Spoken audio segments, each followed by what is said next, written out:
وش عمرك تسألت شنو الفرق بين دقيق الحمص ودقيق الشوفان؟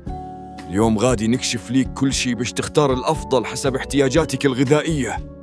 أولاً، دقيق الحمص يتصاوب من الحمص المجفف والمطحون، غني بالبروتين والألياف ومثالي للوصفات النباتية. أما دقيق الشوفان فكيجي من الشوفان الكامل، خفيف في الطعم وناعم في القوام ومفيد لصحة القلب.